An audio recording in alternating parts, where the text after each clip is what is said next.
Hello everyone, welcome to Dexter Chem. आज हम लोग बात करने जा रहे हैं रिवीजन सीरीज में इलेक्ट्रोकेमिस्ट्री की। यार कुछ प्रॉब्लम हो गई थी फैमिली में, तो उसकी वजह से मैं वीडियो नहीं डाल पा रहा था। वीडियो रेगुलर आते रहेंगे और मेंस तक हम लोग ज़्यादातर से ये कंप्लीट करने की कोशिश करेंगे। और फिजिकल की फार्मूला मैराथन की काफ़ी डिमांड हो रही है, मैं उस पर भी काम कर रहा हूँ। होपफुली वो भी 2-3 दिन के अंदर मैं ले आऊँगा। ठीक है, चलो भाई, तो हम लोग बात करना शुरू करते हैं। और हम लोग को नोट्स वगैरह कहाँ पे मिलने हैं? नोट्स हमें मिल जाते हैं dextercam.in/courses पे जाके। वहाँ पे PYQs और नोट्स हमारे अवेलेबल होते हैं, वहाँ से हम लोग देख सकते हैं इसे। ठीक है, तो बात करते हैं इलेक्ट्रोकेमिस्ट्री की। यार अब बहुत कम दिन बचे हैं, जल्दी जल्दी से सब कुछ रिवाइज कर लो फटाफट।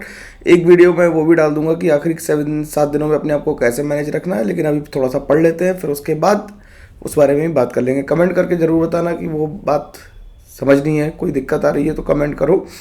मैं कमेंट पे पर्टिकुलर उस बात पे वीडियो एक लेके आ जाऊँगा, 1-2 मिनट का, 3 मिनट का, जिससे कि तुम्हें मदद हो पाए। ठीक है, तो इलेक्ट्रोकेमिस्ट्री की बात करते हैं। इलेक्ट्रोकेमिस्ट्री में क्या होता है? इलेक्ट्रोकेमिस्ट्री में हम लोग 2 बातें करते हैं। क्या करते हैं? पहली बात होती है कि हम लोग क्या करते हैं, केमिकल एनर्जी को इलेक्ट्रिकल एनर्जी में कन्वर्ट करते हैं और इलेक्ट्रिकल एनर्जी को केमिकल एनर्जी में कन्वर्ट करते हैं। ठीक है, तो इलेक्ट्रिसिटी का प्रोडक्शन हम करेंगे from the release of energy from a spontaneous reaction. यानी कि जब सेल डिस्चार्ज होता है तो वो क्या करता है, केमिकल एनर्जी के बिहाफ पे इलेक्ट्रिकल एनर्जी प्रोड्यूस कर देता है। ठीक, और कभी कभी हम सेल को चार्ज भी करते हैं, जैसे अपने मोबाइल्स में करते हैं कि क्या करते हैं हम लोग, इलेक्ट्रिसिटी से केमिकल एनर्जी को स्टोर कर देते हैं। तो नॉन स्पॉन्टेनियस काम हम लोग कर रहे होते हैं। ठीक, अब इलेक्ट्रोड क्या होता है? इलेक्ट्रोड एक metallic conductor is an association with electrolyte. वो क्या है? अपने इलेक्ट्रोलाइट के एसोसिएशन में असेंबली को हम क्या कहते हैं, हाफ सेल कहते हैं या इलेक्ट्रोड कहते हैं। और 2 ऐसे हाफ सेल जब एक कंडक्टर वायर से जुड़ जाते हैं तो उसे हम क्या कहते हैं, सेल कहते हैं। सेल जो होते हैं वो 2 तरह के होते हैं। सेल कितने तरह के होते हैं? सेल 2 तरह के होते हैं। कौन कौन से? इलेक्ट्रोकेमिकल सेल और इलेक्ट्रोलाइटिक सेल। कौन कौन से तरह के होते हैं? इलेक्ट्रोकेमिकल सेल और इलेक्ट्रोलाइटिक सेल। इलेक्ट्रोकेमिकल सेल का काम क्या होता है? केमिकल एनर्जी को इलेक्ट्रिकल एनर्जी में कन्वर्ट करना। और इलेक्ट्रोलाइटिक सेल का काम होता है इलेक्ट्रिकल एनर्जी को केमिकल एनर्जी में कन्वर्ट करना। ठीक है, सिंपल सी बात है कि इलेक्ट्रोकेमिकल सेल का काम क्या है कि केमिकल एनर्जी को इलेक्ट्रिकल एनर्जी में कन्वर्ट करना, और इलेक्ट्रोलाइटिक सेल का काम है इलेक्ट्रिकल एनर्जी को केमिकल एनर्जी में कन्वर्ट करना।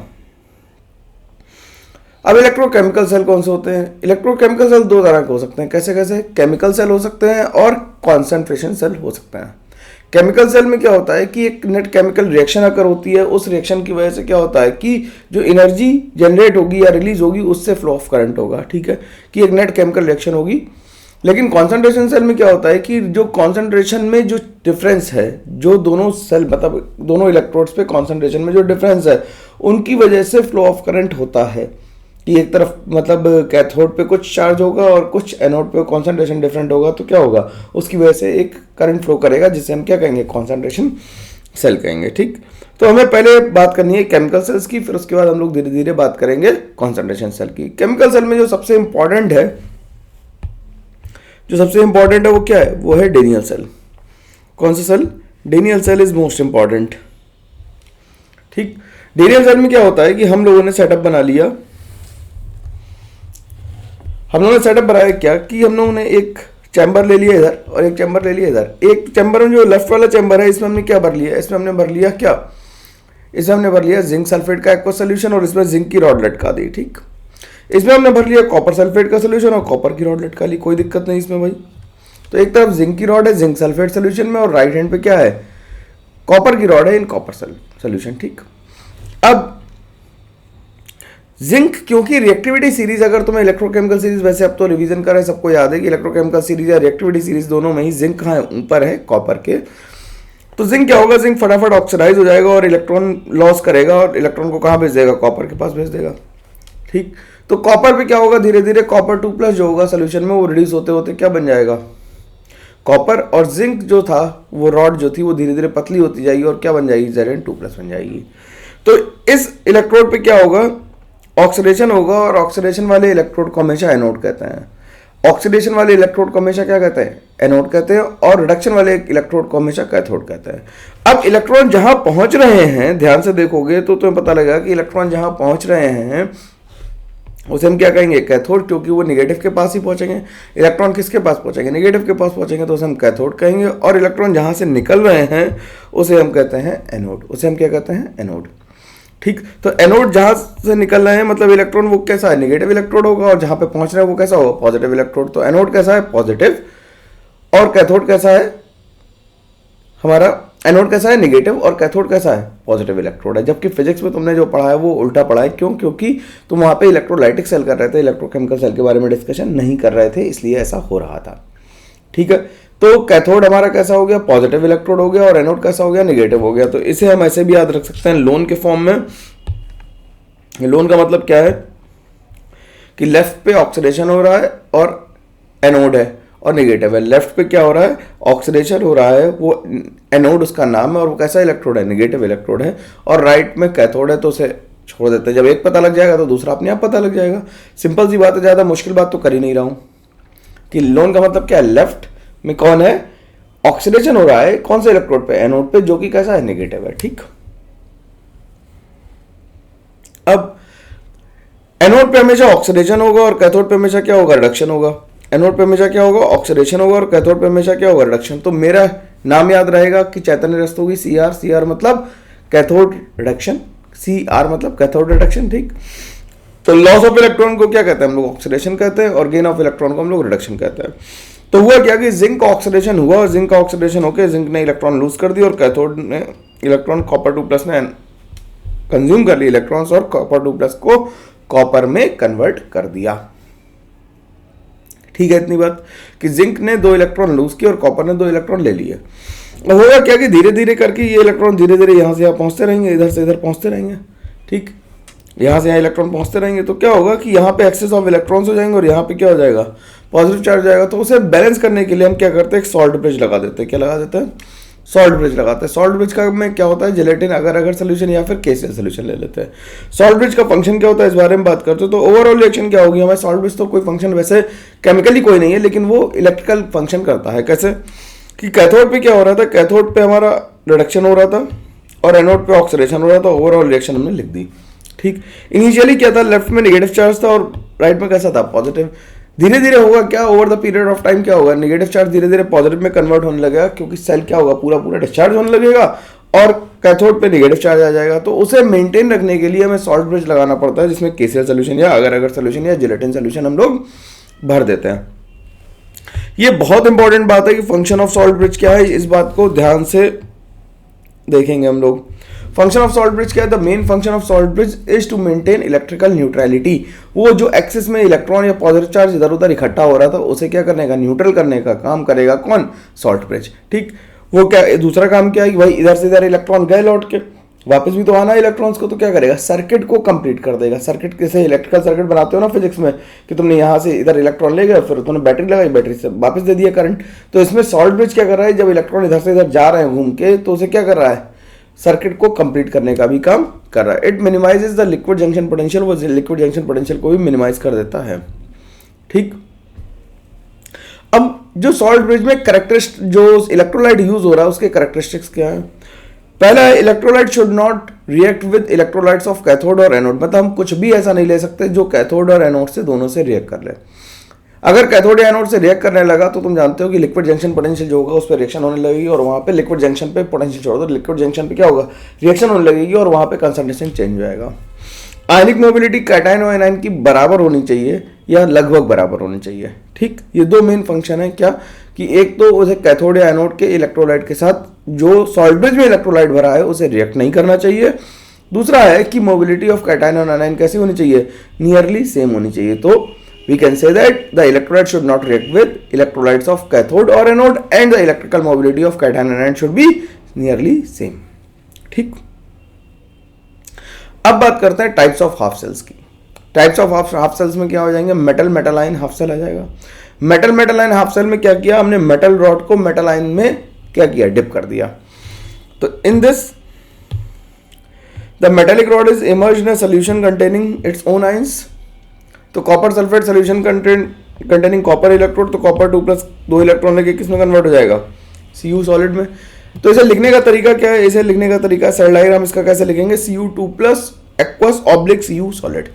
मतलब ये बता रहा है कि जो पहले लिखा है वहां से रिएक्शन बाद वाले तक जा रही है। ठीक, the elements involve in the half cell reaction generally form electrode. क्या होंगे हाफ सेल में, क्या होंगे, वही जो एलिमेंट होंगे वो क्या बनाएंगे, हाफ सेल, मतलब elements involve in the half cell generally forms electrode, वो क्या करेंगे, खुद का इलेक्ट्रोड होगा, ठीक। अब ऐसा होगा तो हम क्या सोडियम आयन का इलेक्ट्रोड बना सकते हैं? सोच के बोलो भाई कि ऐसा होगा तो क्या हम सोडियम आयन का इलेक्ट्रोड बना सकते हैं? बिल्कुल नहीं बना सकते, क्योंकि जैसे ही सोडियम को सोडियम के सोल्यूशन में डालोगे, एक्वा सोल्यूशन में, क्या होगा, आग लग जाएगी। अब जैसे ही आग लगेगी तो दिक्कत होगी, समझ नहीं पाओगे ना यार, आग लगेगी तो दिक्कत होगी। तो हम क्या कहेंगे, we can not use very reactive metals because they generally react with water. जो हाइड्रोजन निकली थी उसने क्या किया, आग लगा दिया। तो इसे हम लोग direct Na+ aqueous Na electrode नहीं बना सकते, ये सिंपल सी बात है, ठीक। तो इसे बनाने का तरीका क्या होगा, जब इसे बनाने का अगर हमें सोडियम आयन इलेक्ट्रोड ही बनाना है तो उसके लिए हम क्या कहेंगे, अमलगम इलेक्ट्रोड बनाएंगे। कौन सा इलेक्ट्रोड बना देंगे, अमलगम इलेक्ट्रोड बना देंगे। अमलगम इलेक्ट्रोड में क्या होता है कि मेटल आयन, देखो एक बात ध्यान रखना मेरी, कि अगर तुम्हारी थ्योरी ढंग से क्लियर है इस टाइम पे तो सवाल बन जाएगा पेपर में, और कठिन सवाल तो थ्योरेटिकल क्वेश्चन है। सही बात है कि नहीं? असर्शन रीजन मुश्किल लगता है ना, न्यूमेरिकल प्रॉब्लम तो इजी होती है, जो कठिन सवाल है वो कैसा है, थ्योरेटिकल क्वेश्चन है, उसका ध्यान रखना थोड़ा सा, है ना। और मैं पेपर जो डाल रहा हूँ उन्हें भी सॉल्व करते रहना। The metal is in the form of an amalgam, that is it is dissolved और dispersed in mercury rather than pure form. The electrical contact is made by a platinum wire dipping into the amalgam pool. The reaction is same as metal ion electrode with mercury playing no role. बस mercury को कोई role नहीं होता, लेकिन वो क्या करा रही है, प्लेटफॉर्म ही प्रोवाइड करा रही है जिससे कि हम लोग इलेक्ट्रोड फॉर्म कर सकें, ठीक है। मरकरी का कोई रोल प्ले नहीं है, मतलब रोल प्ले मतलब यहाँ पे कोई भी काम नहीं कर रही है। अब गैस आयन इलेक्ट्रोड मतलब हमें H2 और H+ के बीच में इलेक्ट्रोड बनाना हो तो कैसे बनाएंगे, ठीक। तो हम क्या करेंगे, कंटेनर में हमने मान लिया कि 1 मोलर HCl सोल्यूशन ले लिया, और उसमें हमने क्या किया, एक जैकेट के थ्रू हाइड्रोजन गैस पास की, उसमें प्लैटिनम वायर डाल दिया जिससे हम इग्निशन कर पाए, ठीक। तो होगा क्या कि H2 किस में कन्वर्ट हो जाएगा, H2 कन्वर्ट होगा 2H+ में। तो हम इसे लिखेंगे कैसे कि प्लैटिनम सॉलिड, मतलब प्लैटिनम का वायर लिया, H2 गैस उस पर एडजॉर्ब कराई एट 1 atm, और वो H+ एट 1 मोलर कंसंट्रेशन पे 25 डिग्री सेंटीग्रेड पे अगर आ गया तो हम इसे कहेंगे ये क्या है, ये शी है, यानी कि SHE शी। ये क्या है, SHE शी मतलब स्टैंडर्ड हाइड्रोजन इलेक्ट्रोड, और E0 की वैल्यू 0 आ जाएगी इसके लिए, ठीक। ऐसा 0 आ गई कि मतलब हमने 0 मान रखी है कि इसके लिए E0 की सेल की वैल्यू कितनी लेंगे, 0 लेंगे, ठीक है। इन जनरल अगर हम प्लेटिनम सॉलिड X गैस ले लें, कोई हाइड्रोजन की जगह कोई और गैस ले लें, तो वो X+ बन सकता है या फिर X- बन सकता है, एंड वी डोंट नो कि क्या बनेगा। तो अलग अलग गैसेस के लिए अलग अलग बनेगा। जैसे हाइड्रोजन के लिए क्या बन रहा था, हाइड्रोजन के लिए H+ बन रहा था, Cl2 के लिए Cl- बन रहा था, ऑक्सीजन के लिए OH- बन सकता है या वाटर बन सकता है, SO2 के लिए SO4 2- बन सकता है, CO के लिए CO3 2- या HCO3- बन सकता है, ठीक है।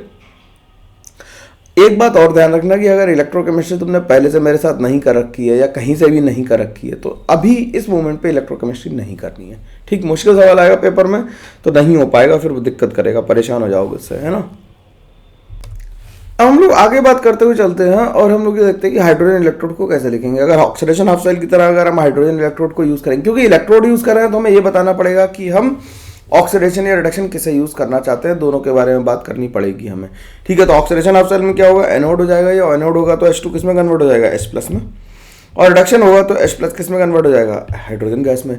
ये मत सोचना कि दोनों में एक साथ यूज हो जाएगा, किसी भी हाफ सेल को हम एक बार में एक ही तरीके से यूज करेंगे। अगर दोनों तरह से यूज करें तो वो कॉन्सेंट्रेशन सेल बन जाएगा, फिर वो केमिकल सेल नहीं बचेगा। ये बात ध्यान रखने की है, वो केमिकल सेल नहीं बचेगा, फिर वो कॉन्सेंट्रेशन सेल बन जाएगा, दोनों अगर एक ही होंगे तो। क्लोरीन को अगर हम एनोड की तरह यूज करेंगे तो क्या बन जाएगा, Cl- ऑक्सीडाइज होकर किस में आ जाएगा, Cl2 में, और कैथोड की तरह Cl- कन्वर्ट हो जाएगा Cl- में। ऑक्सीजन इलेक्ट्रोड को यूज करने के लिए ऑक्सीजन के हमने क्या लिखे थे, 2 प्रोडक्ट लिखे थे, या तो जब एनोड बनेगा तो क्या बनेगा, वाटर, मतलब वाटर से बनेगा, और जब OH- बनेगा तो या तो वाटर बनेगा या OH- बनेगा। तो प्लेटिनम O2/ ये स्लैश लिखा हुआ O2/ H2O लिक्विड, तो इसमें क्या है, इंपॉर्टेंट लिखा है क्योंकि ये रिएक्शन बहुत इंपॉर्टेंट है, ये पेपर में एडवांस में आ चुकी है तो मेंस में इसके आने की प्रोबेबिलिटी ज्यादा है, ठीक। कि एनोड पे क्या हो रहा है, H2O किस में कन्वर्ट हो गया, H+ और O2 में, और कैथोड पे क्या हुआ, हाफ O2 कन्वर्ट हो गया किसमें, H2O में, ठीक। अब अगर प्लेटिनम O2 और OH- इलेक्ट्रोड होगा तो OH- के साथ क्या हो रहा है, 2OH- कन्वर्ट हो रहा है O2 में, या फिर O2 कन्वर्ट हो जा रहा है किसमें, OH- में। तो डिपेंड करेगा कैसे हो रहा है। अब इसके बाद बात आती है metal ion insoluble salt electrode. Metal ion insoluble salt electrode में क्या हो रहा था कि हम लोगों ने एक केस आपने ऐसा देखा था जिसमें मेटल मेटल इलेक्ट्रोड था, जिसमें AgNO3 हमने ले लिया था सॉल्वेंट की तरह, ठीक। AgNO3 का सोल्यूशन लिया था और उसमें Ag की इलेक्ट्रोड डाल दी थी, तो ये क्या था, ये मेटल मेटल आयन इलेक्ट्रोड था। ये कैसा था, ये वाला इलेक्ट्रोड जो है वो मेटल मेटल आयन इलेक्ट्रोड है, मेटल मेटल आयन इलेक्ट्रोड है। क्यों? क्योंकि इससे जितना भी AgNO3 से Ag आना था वो सारा का सारा आ रहा होगा। AgNO3 कंप्लीटली सॉल्युबल सॉल्ट है तो Ag प्लस आ गया होगा, ठीक। तो नॉर्मल रिएक्शन चली होगी। लेकिन जब हमने क्या किया, AgNO3 की जगह AgCl ले लिया। क्या ले लिया? AgNO3 की जगह क्या ले लिया? AgCl ले लिया। AgNO3 की जगह ले लिया AgCl, ठीक। जब AgNO3 की जगह AgCl लिया तो वो स्पेरिंगली सॉल्युबल सॉल्ट है, तो जो Ag प्लस का कॉन्सेंट्रेशन वहां से आ रहा होगा वो बहुत कम आ रहा होगा, ठीक। तो इससे Ag सॉलिड से Ag प्लस एक्वस आ रहा होगा, लेकिन जो कैथोड पे Ag प्लस था वो कैथोड पे Ag प्लस नहीं था। अब क्या था, कैथोड पे AgCl था, जिससे इलेक्ट्रॉन को उसे लैटिस को तोड़ने में या सॉलिबिलिटी जो उसकी थी उसकी वजह से दिक्कतें आ रही होंगी, तो इसका पोटेंशियल क्या होगा, बदल जाएगा। कैसे बदलेगा इसके बारे में न्यूमेरिकल हम लोग बात करेंगे, अभी फिलहाल के लिए इलेक्ट्रोड समझ रहे हैं। फिर इसके बाद बात कर रहे हैं किसकी, रेडॉक्स इलेक्ट्रोड की। रेडॉक्स इलेक्ट्रोड क्या है? This is in this a platinum wire is placed in the solution of electrolyte containing ions of an element in more than one oxidation state, यानी एक से ज्यादा ऑक्सीडेशन स्टेट में, तो हम क्या कहेंगे, उसे रेडॉक्स इलेक्ट्रोड कहेंगे। जैसे प्लेटिनम वायर को ऐसे सोल्यूशन में डाल दें जिसमें आयरन 2+ और आयरन 3+ दोनों हों। अगर आयरन 2+ और आयरन 3+ दोनों होंगे तो हम ऐसे इलेक्ट्रोड को क्या कहेंगे, हम लोग कहेंगे ऐसा ये हमारा रेडॉक्स इलेक्ट्रोड है, ठीक। तो रिएक्शन कौन कौन सी होंगी, कैथोड पे क्या होगा, रिडक्शन होगा, Fe3+ कन्वर्ट हो जाएगा किसमें, Fe2+ में, और एनोड पे क्या होगा, ऑक्सीडेशन होगा, तो Fe2+ कन्वर्ट हो जाएगा Fe3+ में। ऐसे हम मैंगनीज के साथ भी ले सकते हैं, MnO4- और Mn2+ के साथ भी ले सकते हैं। अब बात करते हैं इलेक्ट्रोड पोटेंशियल। अब किसी भी सेल का एब्सोल्यूट EMF निकालना इम्पॉसिबल बात है, हम लोग निकाल नहीं सकते, ठीक। हम लोग क्या करते हैं, रिलेटिव EMF निकालते हैं with respect to some other half cell, और इसीलिए हम लोगों ने SHE को डिफाइन किया था, रेफरेंस ले लिया था SHE, जिसका अपना इलेक्ट्रोड पोटेंशियल कितना आ जाएगा, 0। तो 0 में से कुछ भी घटाएंगे तो हमें एक्चुअल इलेक्ट्रोड पोटेंशियल किसी भी मेटल के साथ मिल सकता है। लेकिन हम निकाल कैसे रहे हैं, हम निकाल रहे हैं with respect to some other, और आर्बिट्ररी हमने SHE को कितना ले लिया है, 0 ले लिया है, ठीक। How to assign the sign of electrode potential? The oxidation potential of half cell is given as positive sign and the electrode act as anode in the cell. Reduction potential is given as a negative sign and उसे हम क्या मानेंगे, cathode मानेंगे।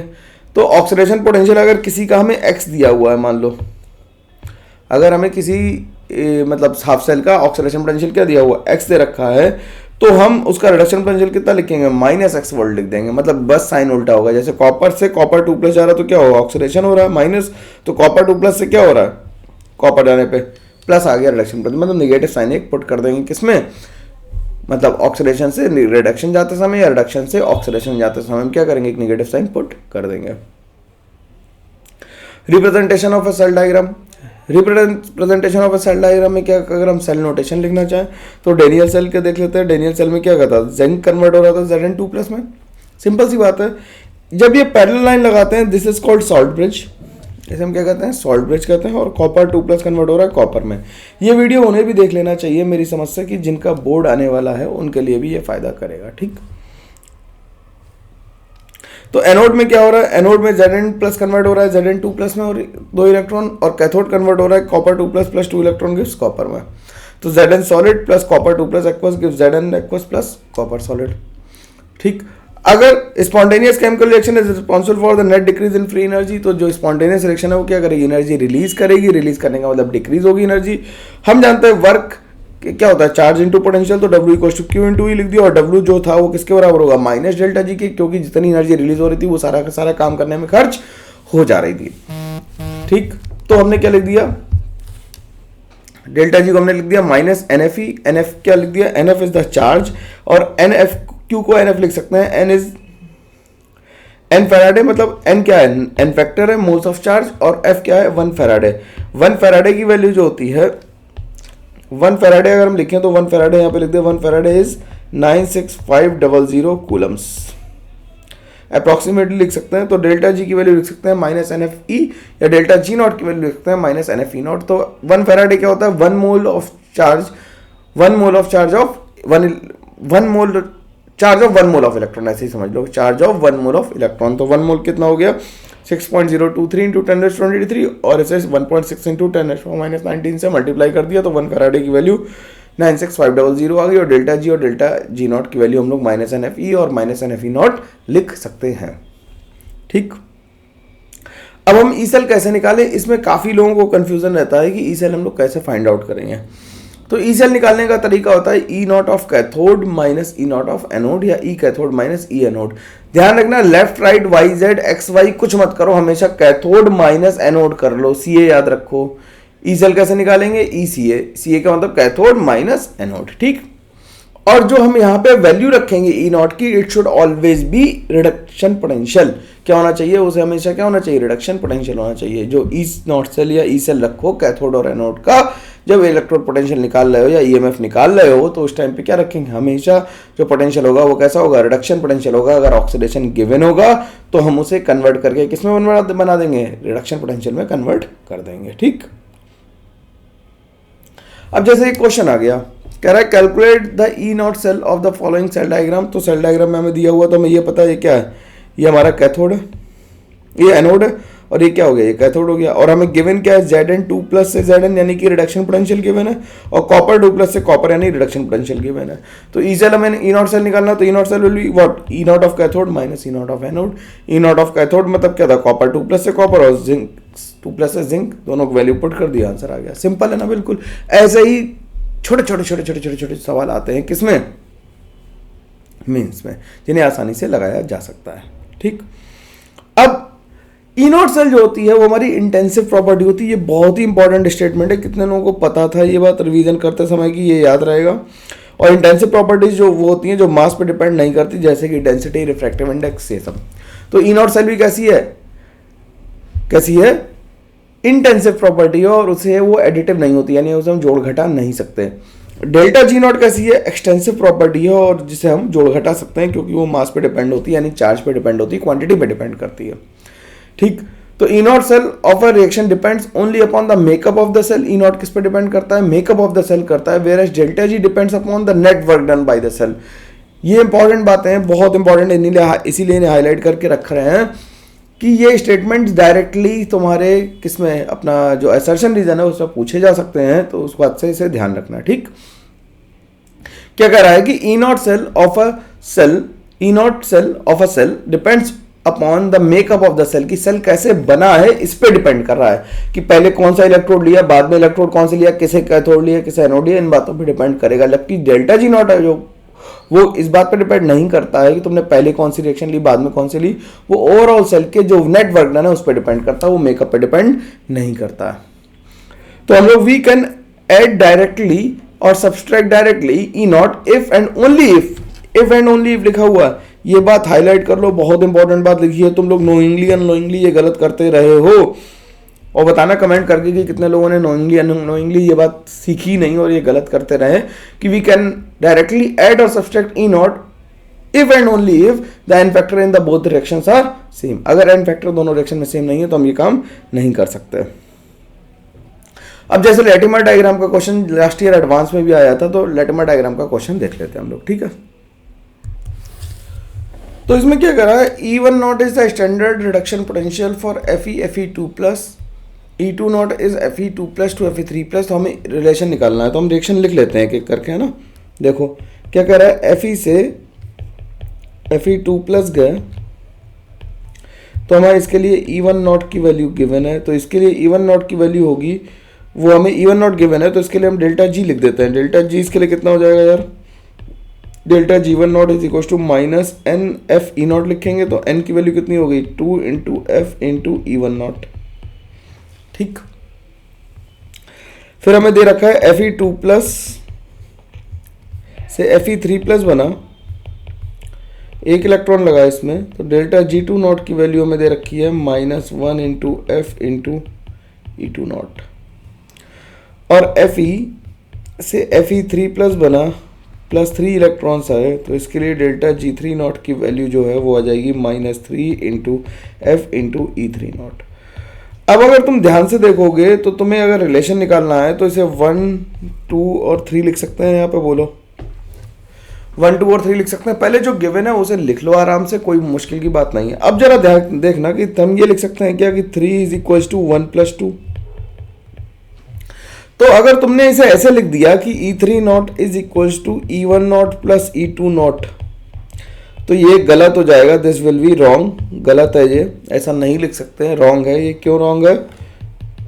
This is wrong, इसे ऐसा नहीं लिख सकते। क्यों? क्योंकि E नॉट जो था वो एडिटिव नहीं था, इंटेंसिव प्रॉपर्टी 3, तो हम इसे नहीं लिख सकते, दिस इज रॉन्ग, है ना।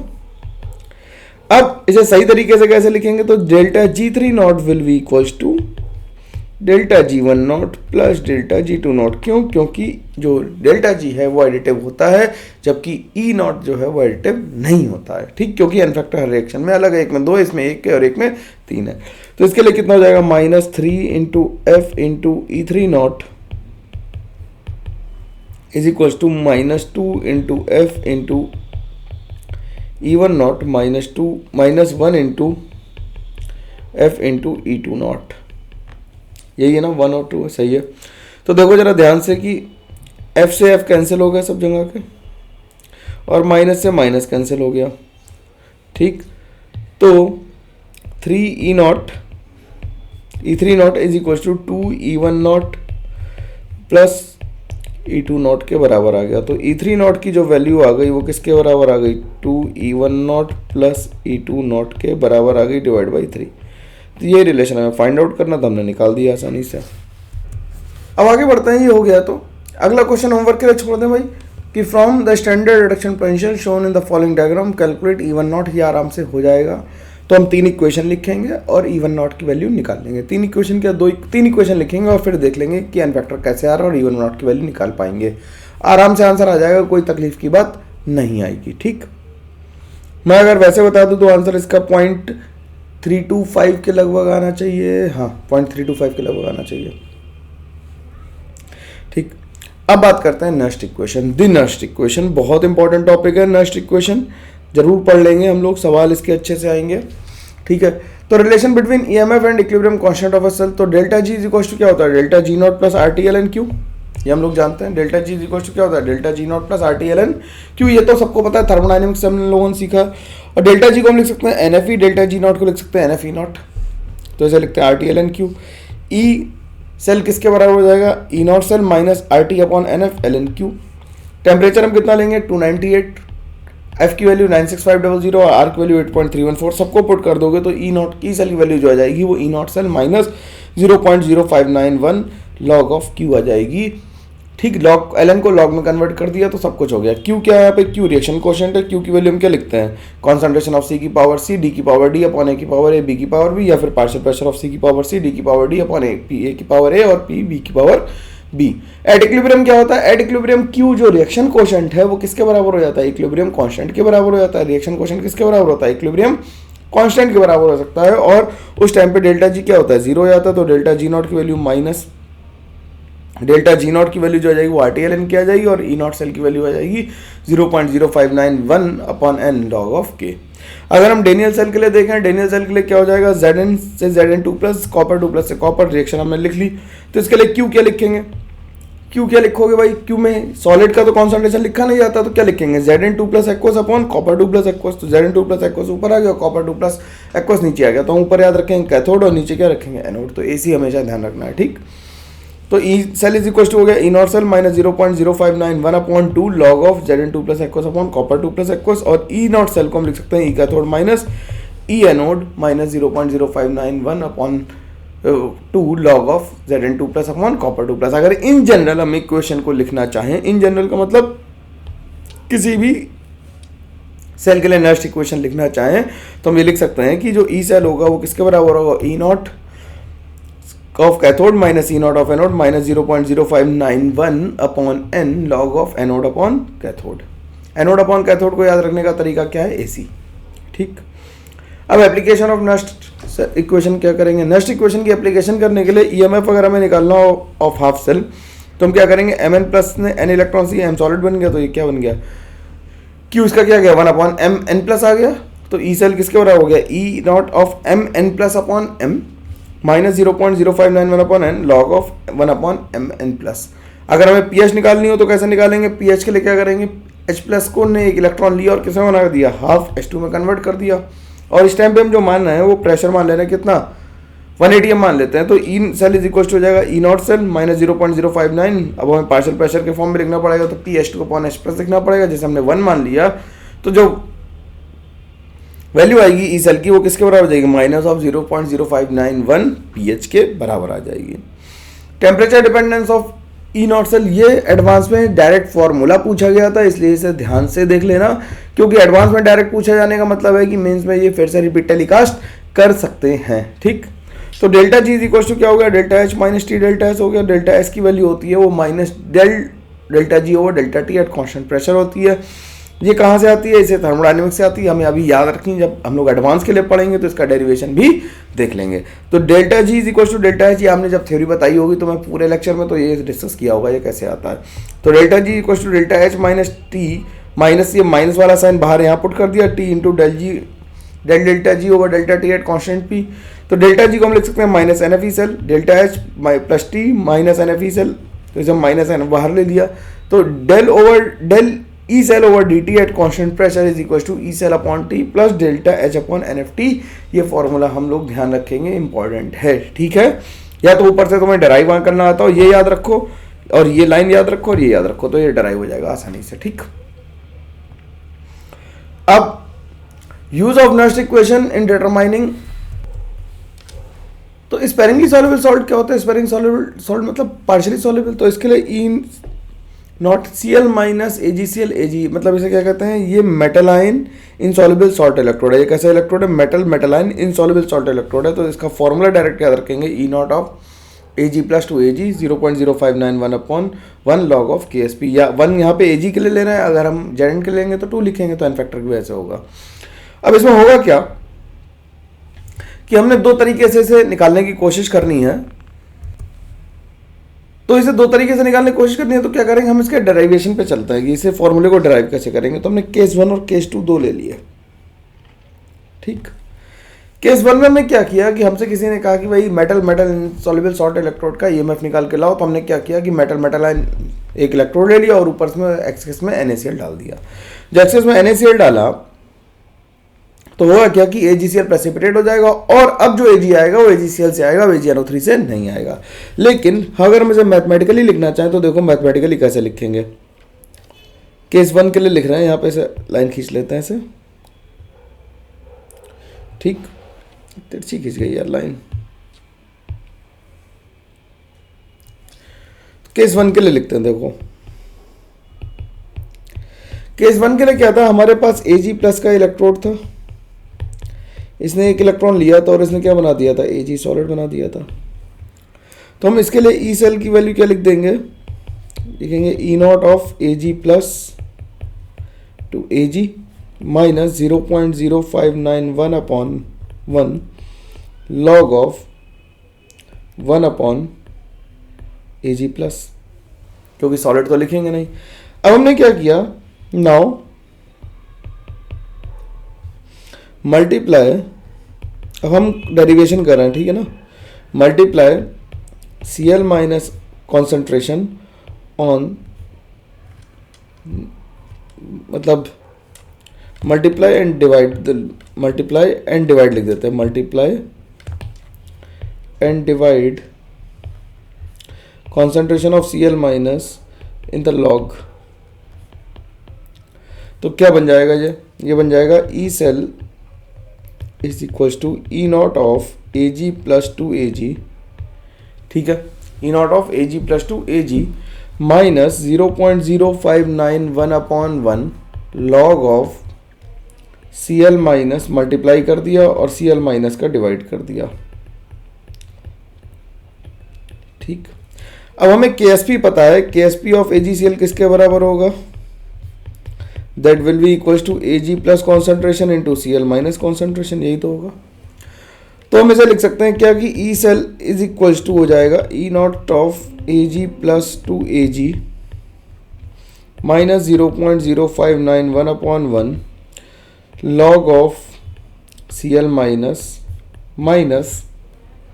माइनस प्लस हो जाएगा 0.0591 upon 1 log of KSP।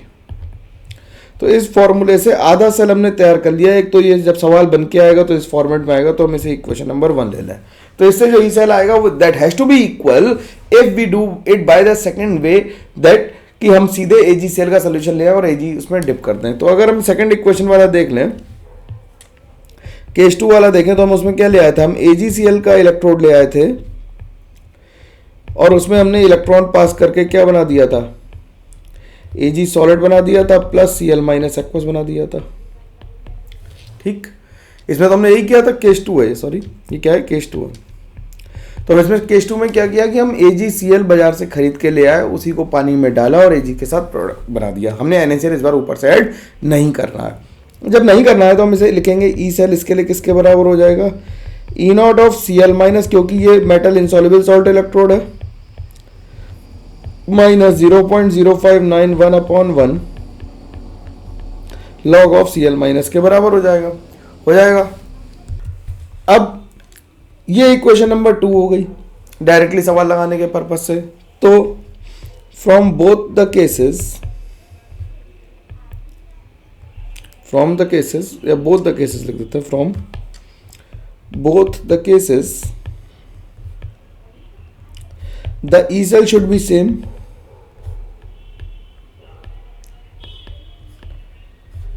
E cell should be same कह सकते हैं, या फिर हम लोग ये कह सकते हैं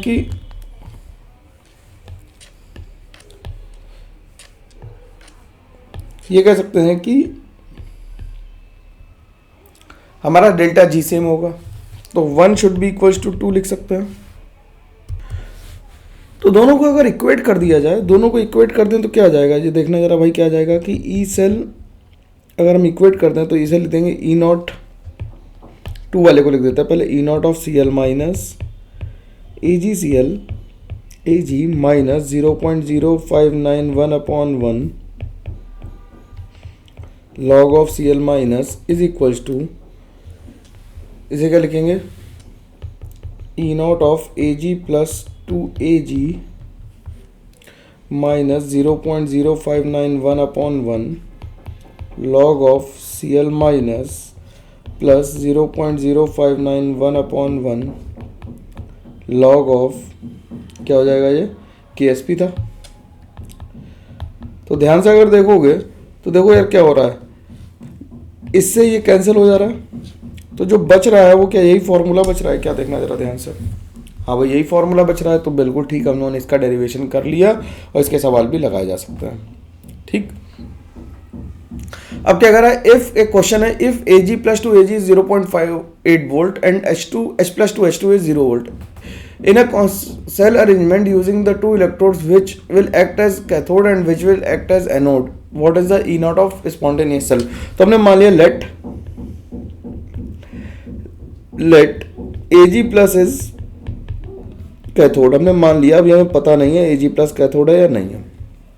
ठीक, अगर Ag प्लस कैथोड है तो ई सेल जब हम निकालेंगे, तो अगर स्पॉन्टेनियस सेल है तो उसके लिए क्या होना चाहिए, हमें सेल को स्पॉन्टेनियस बनाना, और स्पॉन्टेनियस सेल के लिए क्या होना चाहिए, ई नॉट सेल जो होना चाहिए वो क्या होना चाहिए, ग्रेटर देन 0 होना चाहिए। तो ई नॉट सेल क्या हो जाएगा कि E naught of cathode minus E naught of anode. अब ई नॉट ऑफ कैथोड किसके बराबर हो गया, 0.8 वोल्ट माइनस 0।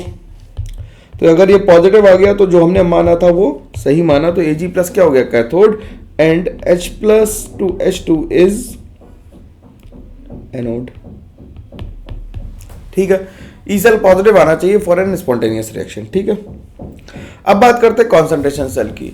कॉन्सेंट्रेशन सेल में क्या होता है, due to the change in concentration of the cations and the metal at different electrodes, the EMF is generated। EMF generate हो रहा है किसकी वजह से, क्योंकि कॉन्सेंट्रेशन ऑफ कैटायंस और मेटल में क्या है, डिफरेंस है, इसलिए EMF जनरेट हो रहा है। तो इलेक्ट्रोड कॉन्सेंट्रेशन सेल हो सकते हैं या फिर इलेक्ट्रोलाइट कॉन्सेंट्रेशन सेल हो सकते हैं। 2 तरह के सेल हो सकते हैं, इलेक्ट्रोड कॉन्सेंट्रेशन सेल या इलेक्ट्रोलाइट कॉन्सेंट्रेशन सेल। तो इलेक्ट्रोड कॉन्सेंट्रेशन सेल क्या होते हैं, in these cells 2 like electrodes at different concentrations are dipped in the same solution।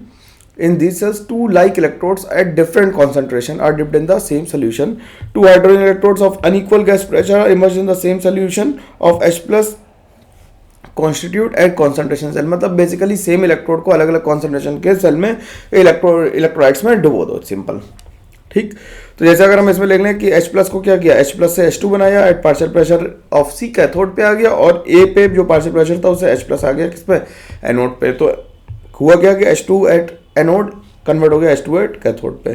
तो ई सेल की वैल्यू क्या हो गई, E not cell minus 0.091 upon 2 log of PC upon PA, या फिर हम इसे ई सेल को लिख सकते हैं plus 0.0591 upon 2 log of PA upon PC। ठीक।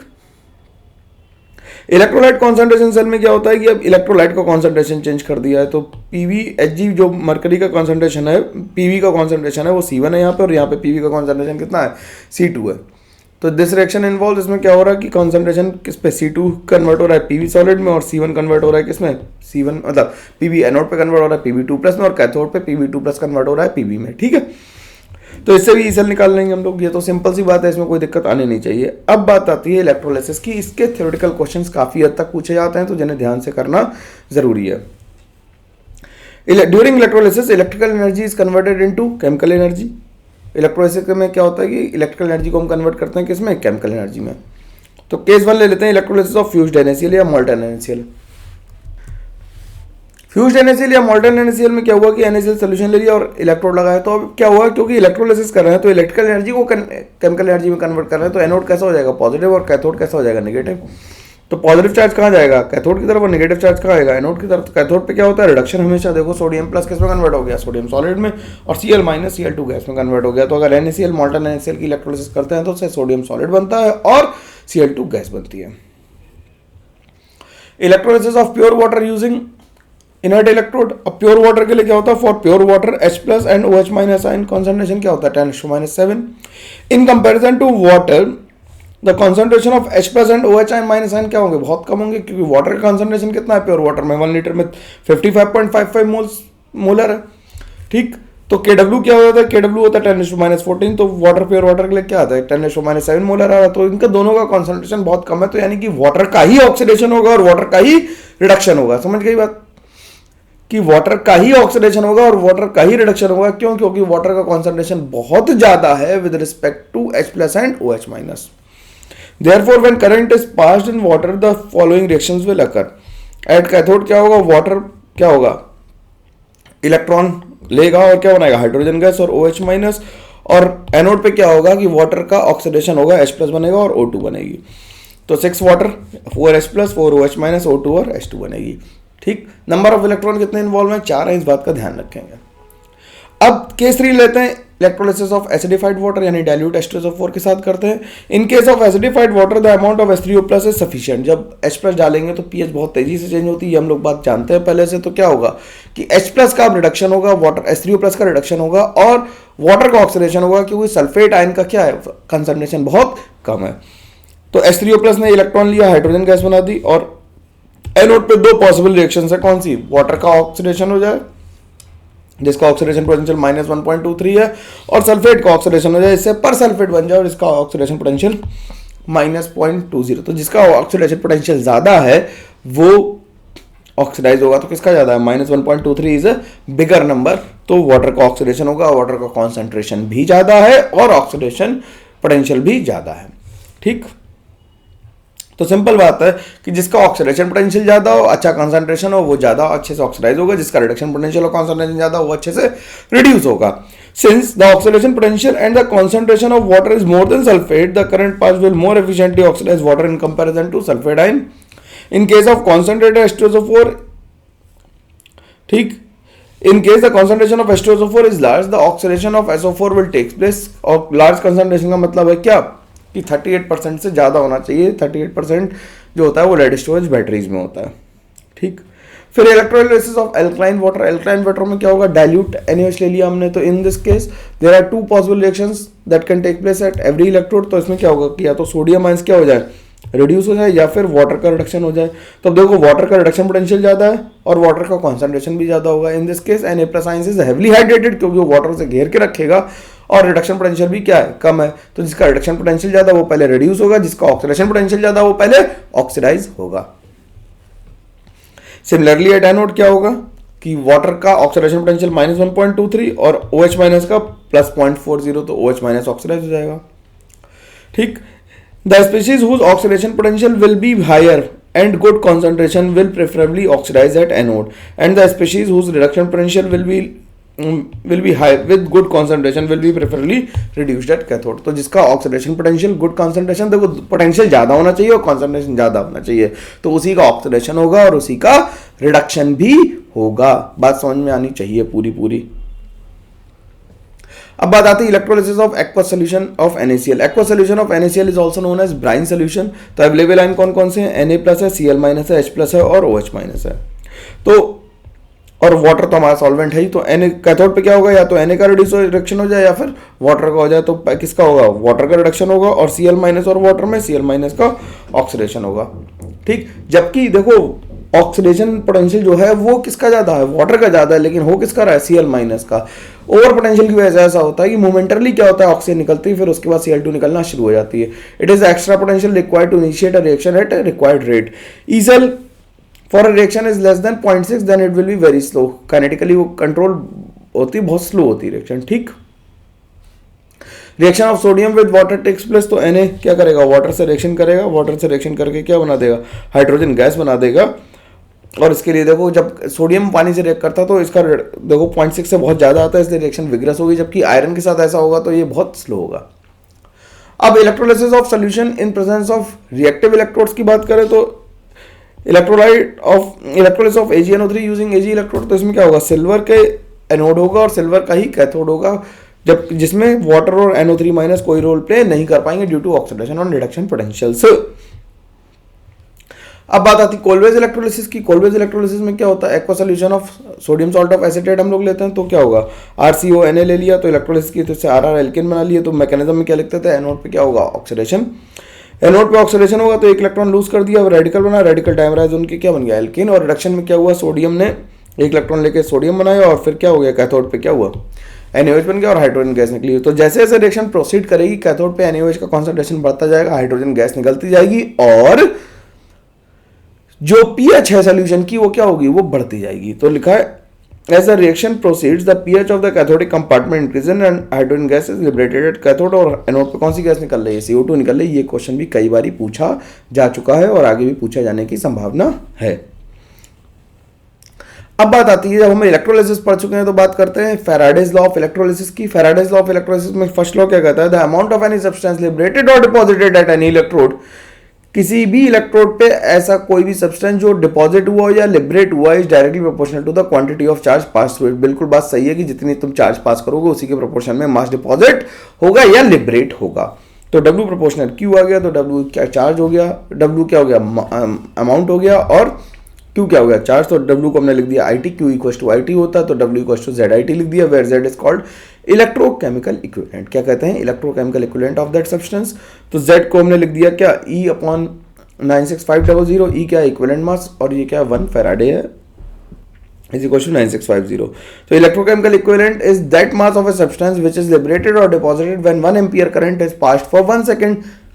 तो W इक्वल टू Z हो जाएगा। ठीक, फैराडे सेकंड लॉ कहता है क्या? कि अगर हम same amount of electricity pass करें तो हर सब्सटेंस अपने इक्विवेलेंट मास के प्रोपोर्शन में डिपॉजिट होगा। The mass of substance deposit और liberated at any electrode on passing a certain amount of current is directly proportional to the chemical equivalent weight. अपने अपने equivalents के हिसाब से होगा, और यहीं से एन फैक्टर की उत्पत्ति हुई है।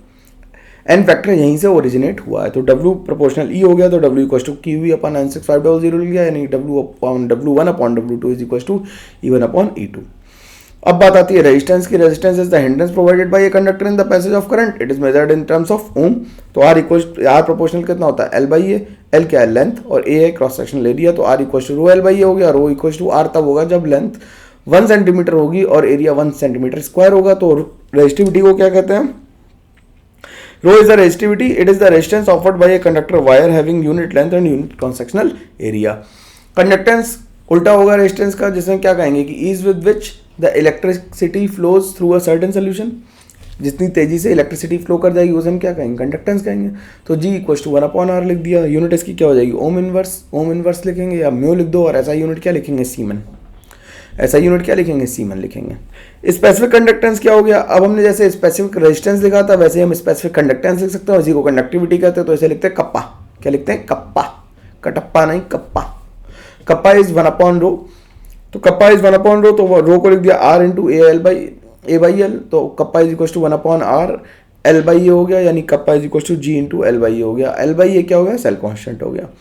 L by A cell constant, L is distance between the two electrode and A is the cross sectional area. तो यूनिट इसकी क्या हो जाएगी, ओम इनवर्स, सेंटीमीटर इनवर्स या सीमेन मीटर इनवर्स। ठीक, अब हमें तो कंडक्टिविटी वायर्स में तो निकालनी नहीं है, हमें निकालनी है किसमें, सॉल्यूशंस में निकालनी है। तो इक्विवेलेंट कंडक्टेंस हो सकता है या फिर मोलर कंडक्टेंस हो सकता है। इक्विवेलेंट कंडक्टेंस क्या होगा कि 1 ग्राम इक्विवेलेंट इलेक्ट्रोलाइट जितनी कंडक्टिविटी शो कर रहा है उसे हम क्या कहेंगे, इक्विवेलेंट कंडक्टेंस कहेंगे। तो conducting power of all ions produced by 1 gram of an electrolyte in a given solution is called lambda equivalent. ठीक है, इसे कैपिटल लैम्डा कह रहे हैं। और रिलेशन बिटवीन अगर स्पेसिफिक कंडक्टेंस और इक्विवेलेंट कंडक्टेंस के बीच में देखें तो 1 gram equivalent of an electrolyte is dissolved in VmL of solution। ठीक है, VmL में हमने डिसॉल्व कर लिया। Then all the ions produced by 1 gram of equivalent will be present in VmL। तो lambda equivalent किसके बराबर हो जाए, कंडक्टेंस इन 1 cc 1 ml इंटू वॉल्यूम इन ml। ठीक, तो lambda इक्वल्स टू हो जाएगा lambda equivalent kappa into V। n क्या है, n हमारा होता है number of gram equivalent upon V into 1000। तो यहाँ से V की वैल्यू निकाल ली तो कप्पा इंटू 1000 अपॉन n आ गया। यूनिट क्या आ गई, सीमेन मीटर स्क्वायर पर इक्विवेलेंट आ गई। तो ये फॉर्मूला हमें ध्यान रखना है। ठीक, ये इंपॉर्टेंट है, ये फॉर्मूला हमें ध्यान रखना है। ठीक, अब मोलर कंडक्टेंस में क्या करेंगे, सेम जहाँ पे नॉर्मेलिटी लिखी थी वहीं पे मोलैरिटी लिख देंगे। इसमें क्या होगा, 1 मोल इलेक्ट्रोलाइट होगा। ठीक, और अगर हम स्पेरिंगली सॉल्युबल सॉल्ट कर लेंगे तो मोलैरिटी की जगह क्या लिख देंगे, सॉल्युबिलिटी लिख देंगे। ठीक, फॉर्मूला याद रखना, बाकी कुछ नहीं करना है। Variation of conductance with dilution, ये थ्योरेटिकल क्वेश्चन है, इससे सवाल बन सकता है, इसे ध्यान से सुनना। कि on lowering the concentration equivalent conductance और मोलर कंडक्टेंस इंक्रीजेस। क्या होता है, जब कॉन्सेंट्रेशन हम लो करते हैं तो इक्विवेलेंट कंडक्टेंस या मोलर कंडक्टेंस क्या होगा, इंक्रीज करेगा, क्योंकि कॉन्सेंट्रेशन 1/था। देख लो, उसमें नॉर्मलिटी 1/था था, इसमें मोलैरिटी 1/है। तो मोलैरिटी कम, कंडक्टिविटी ज़्यादा। तो इक्विवेलेंट कंडक्टेंस या मोलर कंडक्टेंस क्या होता है, बढ़ता है जब हम डाइल्यूशन करते हैं। लेकिन स्पेसिफिक कंडक्टेंस क्या होता है, कम हो जाता है। स्पेसिफिक कंडक्टेंस था number of conducting power of all ions produced in present in 1 cubic centimetre of solution. तो जब हम डाइल्यूशन करेंगे तो per cubic centimetre number of ions कम हो जाएंगे, जिसकी वजह से स्पेसिफिक कंडक्टिविटी क्या होगी, कम हो जाएगी। तो on increasing dilution ionic mobility increases. Ionic mobility क्या होगी, इंक्रीज करेगी। And steric hindrance decrease. Steric hindrance क्या करेगा, डिक्रीज कर जाएगा। क्यों, मान लो कि तुमने 1 चम्मच नमक लिया, 1 गिलास पानी में डाला और 10,000 लीटर पानी की टंकी में डाला है। अब इसमें Na+ कहाँ कितने किसमें दूर होंगे, तो 10,000 लीटर की पानी की टंकी में Na दूर होंगे और ग्लास में पास होंगे। On increasing dilution, the number of ions per unit volume decreases and therefore specific conductance decreases. At infinite dilution or almost zero concentration, the equivalent conductance or molar conductance attains its limiting value। क्या हो जाएगा, सबसे ज़्यादा तब हो जाएगा जब molarity या normality tends to क्या हो जाएगी, zero। This equivalent conductance or molar conductance at infinite dilution or zero concentration is called lambda equivalent infinite और lambda m naught। ठीक, अब स्ट्रॉन्ग इलेक्ट्रोलाइट्स के लिए क्या होता है, स्ट्रॉन्ग इलेक्ट्रोलाइट के लिए तो ये काम ही नहीं करेगा, क्योंकि डिसोसिएशन तो बढ़ ही नहीं सकता, वो पहले से ही पूरे डिसोसिएट थे। तो they dissociate completely at every concentration. So increase in conductance is due to the ionic mobility and decrease in inter ionic interactions forces. ठीक, अट्रैक्शन फोर्सेस क्या होंगे, कम हो जाएंगे। क्यों, क्योंकि जब बहुत दूर दूर होंगे Na+ तो उनकी या Cl- तो उनके बीच में अट्रैक्शन फोर्स कम होगा। Where in case of weak electrolyte the increase in conductance is due to the increase in degree of dissociation. जो अल्फा होता है वो बढ़ता जाता है, किसके केस में, वीक इलेक्ट्रोलाइट के केस में, जबकि स्ट्रॉन्ग के लिए ये नहीं कह सकते। ठीक, और उसके साथ साथ क्या होता है कि आयनिक मोबिलिटी भी बढ़ती है और इंटर आयनिक रिपल्शन या अट्रैक्शन जो होते हैं वो फोर्सेस भी घटते जाते हैं। फॉर स्ट्रॉन्ग इलेक्ट्रोलाइट ऑन्सकर ने एक इक्वेशन दी, lambda m is equal to lambda m naught minus a into root C, where c is the concentration of electrolyte, a is the constant for a given solvent and given temperature, only depends upon the type of electrolyte. तो root C versus molar conductance के बीच में graph बनाया, तो ये सवाल पूरा का पूरा एस सच मीन्स में आ गया था। तो अगर हमने इसे KCl लिख लिया, ये क्या हो गया हमारा, ये KCl हो गया, ये NaCl हो गया, ये कॉपर सल्फेट हो गया। तो इनके लिए स्लोप अलग अलग आएंगे। और जब वीक इलेक्ट्रोलाइट होगा तो उसके लिए हाइपरबोलिक कर्व आता है। वीक इलेक्ट्रोलाइट के लिए क्या आता है, हाइपरबोलिक कर्व आता है। और ऊपर वाला KCl क्यों है, जिसका आयनिक फजांस रूल लगा दो, जिसमें आयनिक कैरेक्टर ज़्यादा, उसमें किसी गिवन कंसंट्रेशन पे मोलर कंडक्टिविटी भी ज़्यादा। जिसमें आयनिक कैरेक्टर ज़्यादा उसमें किसी गिवन मोलर कंसंट्रेशन पे कंडक्टिविटी भी ज़्यादा आ जाएगी। ठीक, लैम्डा और अल्फा कैसे निकालेंगे, lambda m upon lambda m not infinite से। कोलरिश लॉ क्या कहता है, At infinite dilution, when the dissociation is complete, each ion makes a definite contribution towards the molar conductance of electrolyte irrespective of the nature of the ion with which it is associated.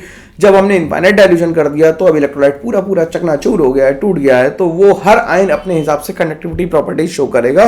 पड़ोस में कौन बैठा है कोई फर्क नहीं पड़ता, क्योंकि इनफाइनाइट डायल्यूशन का मतलब है पड़ोस में कोई नहीं बैठा है. जब कोई नहीं बैठा है तो उसका कॉन्ट्रीब्यूशन मानना चाहिए. And the molar conductance eight infinite dilution for any electrolyte is given by the contribution of the two ions. मतलब सारे पॉजिटिव आयंस को जोड़ दो, सारे नेगेटिव आयंस को जोड़ दो, तो उसका ओवरऑल कंडक्टेंस निकल आएगा. तो lambda M nought is equal to क्या हो जाएगा, lambda M plus plus lambda M minus, तो A X B Y type का इलेक्ट्रो हो जाएगा, तो एक्स टाइम्स लैम्डा ए और वाई टाइम्स लैम्डा बी के बराबर आ जाएगा. ये आसानी से लिख पा रहे हैं हम लोग.